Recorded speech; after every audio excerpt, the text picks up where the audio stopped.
Muy buenas noches, queridos estudiantes. El día de hoy vamos a estar desarrollando la unidad número 12 y estaremos hablando de los contratos reales. Las características de los contratos reales son aquellos que solo se perfeccionan mediante la entrega de la cosa, de que es sujeto el mismo, como ser el uno mutuo, el comodato, el depósito y la prenda. Entonces son cuatro tipos de contratos reales. Se caracteriza por quedar concluida por la entrega de la cosa y porque la obligación nace de ella. Contrato gratuito, contrato unilateral, principal y de estricto derecho. El mutuo. Préstamo de cosa fungible de consumo. Es un contrato real por medio del cual una persona mutuante entrega a otra persona dinero u otra cosa fungible. El mutuo, persona que recibe el préstamo, se obliga a devolver una cantidad igual de cosas de la misma especie y calidad dentro de un plazo determinado. Ese es el contrato mutuo, ¿verdad? En donde ambas partes se comprometen a hacer entrega a otra persona de dinero, ¿verdad? Condiciones esenciales. La entrega efectiva por una persona capaz y propietaria de ella. Capacidad de las partes. Pues en caso de faltar a este requisito se puede perseguir por una acción de reivindicación de la cosa. Dos, que haya entrega efectiva de la cosa por el mutuante al mutuario, según la dicta la naturaleza formal del acto, que se verifica la entrega de la cosa por el mutuante al mutuario. La entrega podría ser real o simbólica, que las cosas sean de naturaleza fungible, es decir, susceptible de sustitución, dinero, cereales, vino, etcétera. Que la parte estén de acuerdo sobre la naturaleza del acto, o sea, un préstamo de consumo.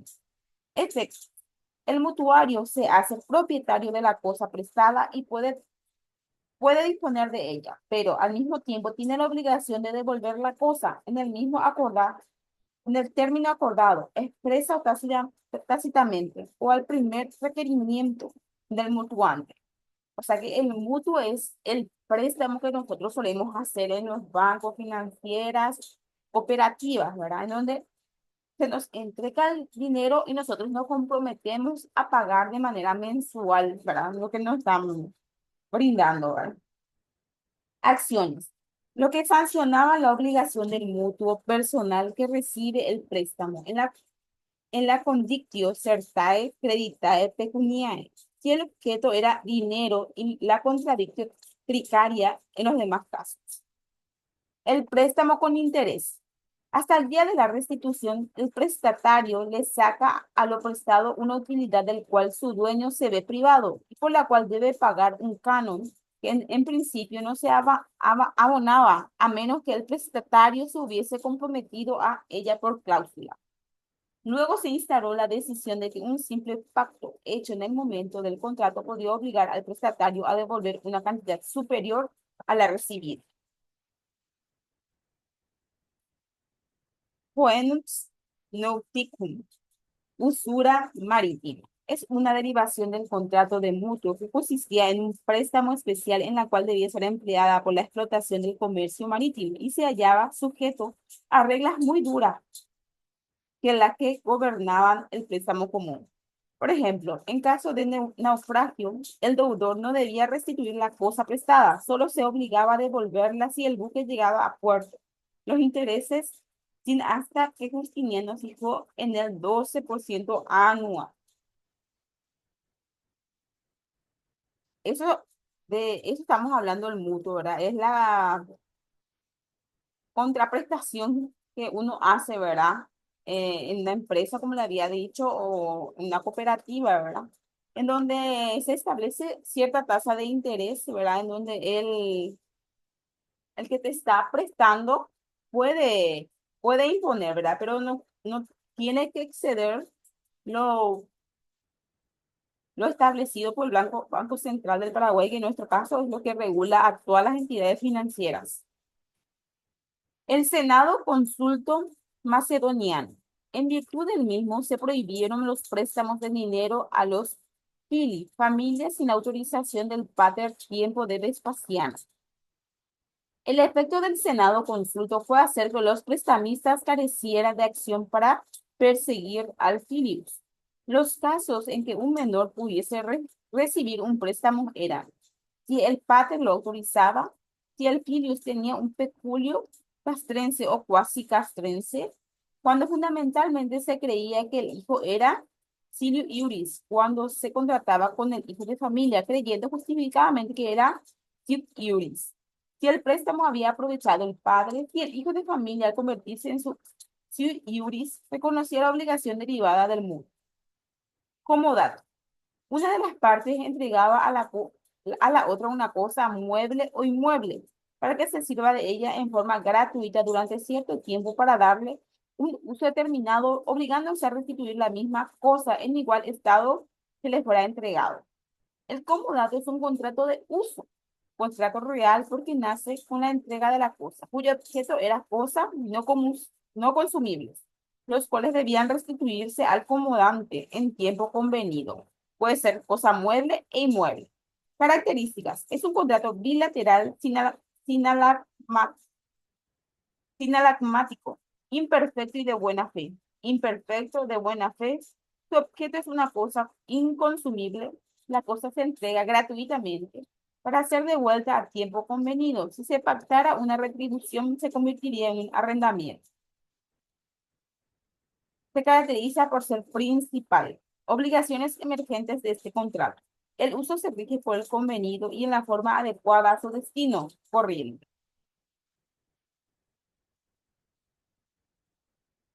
Solo creaba obligación de parte del deudor o comodatario en el momento de restituirse. El comodato debe restituir la cosa en lugar y tiempo. No responde de la pérdida de la cosa por caso fortuito o fuerza mayor, a no ser que se haya convenidos con frutos y productos que hubiesen extraído de él. El comodatario respondía de dolo y culpa, debiendo además custodiar la cosa a la que debía, darle el fin por el cual le había sido entregada, de lo contrario se incurriría en las penalidades del hurto. Acciones. La actio comodati directa sancionaba al comodatario que no restituía la cosa una vez vencida el término o cuando el dueño lo requería, en caso de no exigir término. A cargo del acreedor puede surgir obligaciones como la de indemnizar comodatario por el prejuicio que haya causado por su dolo o falta grave, pero solo si hay dolo o falta grave. Además, debe reembolsar gastos extraordinarios hechos para la conservación de la cosa. El comodatario puede exigir el cumplimiento de estas obligaciones ejerciendo el ius retenciones. Por medio de este, el comodatario tiene derecho de retención de las cosas mientras el comodante no lo indemnice los daños y gastos o la actio comodati contraria. Acción por medio del cual el comodatario puede obtener esas obligaciones que pueden gravar al comodante. Comparación entre mutuo y comodato. Mutuo, unilateral, directo, estricto, objeto genérico, puede pactarse intereses en contrato adicional, objeto fungible, el mutuante debe ser propietario. Comodato, eventualmente bilateral, buena fe, objeto específico, esencialmente gratuito o no consumible, el comodante no es propietario necesariamente. El depósito. Ahora pasamos al depósito. Es un contrato gratuito, real, principal, de buena fe, bilateral, imperfecto, por el cual una persona depositante entrega una cosa mueble, un depositaus, sin retribución que se obliga a guardar, custodiar y devolver cuando lo sea requerido. No se transfiere el dominio ni la posesión de la cosa, sino simplemente la tenencia. Obligaciones del depositario.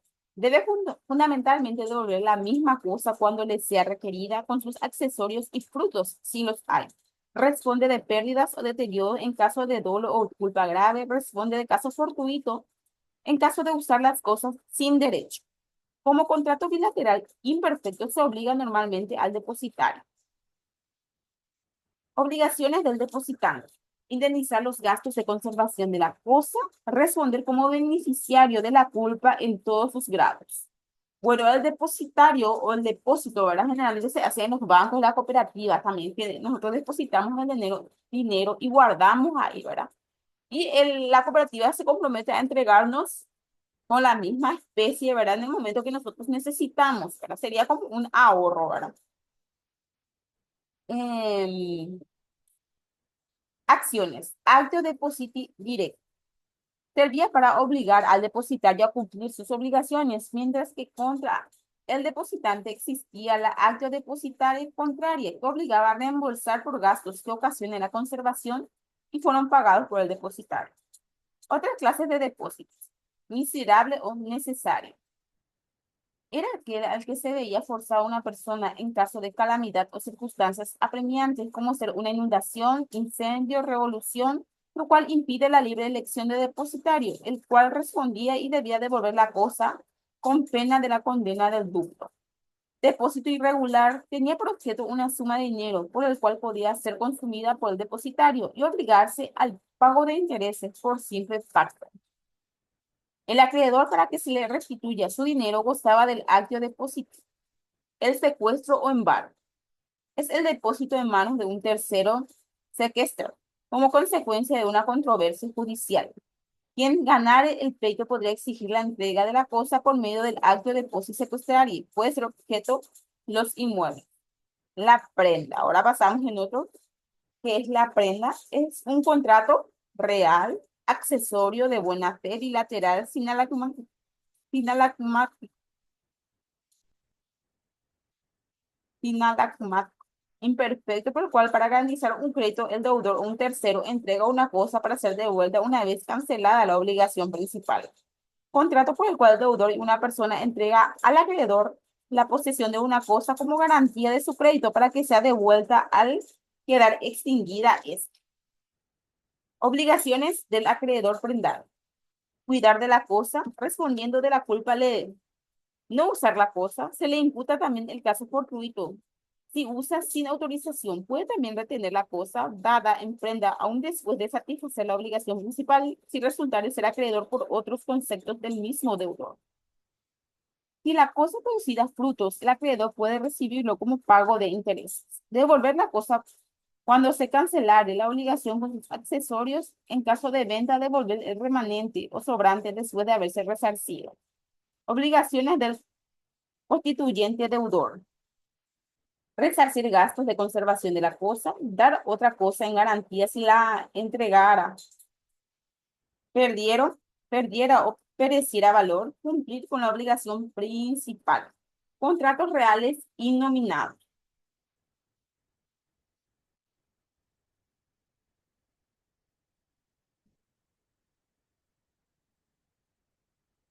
Son contratos en que una de las partes entrega una cosa o realiza un servicio a fin de que la otra parte realice una contraprestación semejante. Clases. Doy des, doy para que des. Doy facia, doy para que hagas. Facio ut des, hago para que des. Facio ut facia, hago para que hagas. Con los contratos denominados era necesario suplir en la fórmula la falta de denominación, la cual se hacía describiendo el principio los hechos que engendraban la obligación. Contratos reales nominados. Contrato en que una de las partes devuelve la misma cosa que se entrega u otra equivalencia. Acciones.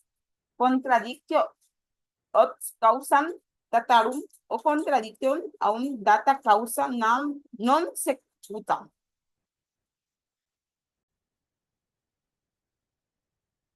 Cuando una parte cumplía y no existía cambio contra prestación, se generaba un enriquecimiento sin causa, la cual era perseguido por esta acción. El enriquecimiento injustificado suponía recibir una prestación y no cumplir a la vez con la suya. La excepción de non admittenti contractus podía darse en que las dos partes tuvieran interés en la realización del contrato, pero ninguno se adelantaba a cumplirlo. De ahí se establece el principio de que nadie puede exigir contraprestación de la otra si no se adelantaba ella misma a la suya. Si eso no ocurría, la referida acción le podía ser opuesta. Ahora vamos a hablar de la permuta o cambio. Es un contrato en el cual se hace mutua transferencia de dominio de cosas de su propiedad. Cambia una cosa por la otra que no sea dinero, trueque. El contrato estimatorio, contrato de corretaje. Consiste en la entrega de una cosa valorada en cierto precio para ser vendida y devuelta su estimación o la misma cosa si no se logra su venta. Se da cuando una persona entrega a otra algo para que lo venda o devuelva su estimación de no hacerlo. El propietario tiene una acción para reclamar el valor de la cosa. Acto prospectio verdis o a estimatoria, venta a consignación. El corretaje, el precario, contrato por el cual se entrega al precatarista un inmueble o mueble para que lo use hasta que el propietario lo quiera recuperar. Se diferencia del comodato porque precaria no suele tener un plazo fijo, puede renovarse voluntariamente de entrega y no tiene tanta regulación. El comodatario es detentador de la cosa y el precarista goza de la posesión. El precario se entrega a ruego de una persona gratuitamente la posición de una cosa, reservándose el derecho de revocarla libremente. Inicialmente, el único recurso que procedía del precario, el poseedor, era la acción reivindicatoria. Luego se creyó para recobrar la cosa el intermediario del precario. Por último, al encuadrarse con los contratos reales y nominados, se sanciona con la actio prescriptis verbis. Estos contratos típicamente consensuales contrastan realmente con las demás que acabamos de estudiar, verbales, liberales y reales. La compraventa, el arrendamiento, la sociedad, el mandato pertenecen a esta categoría de contratos que han pasado a códigos modernos. Muy bien, estos son los diferentes tipos de contrato que una persona puede hacer, ¿verdad? Y estos contratos figuran también en el Código Civil, ¿verdad? Y son muy utilizados por la sociedad. Así que les invito a que vuelvan a leer otra vez el material para que tengan un conocimiento más profundo acerca del tema. Muchísimas gracias. Con esto terminamos la clase de hoy y continuamos la otra semana.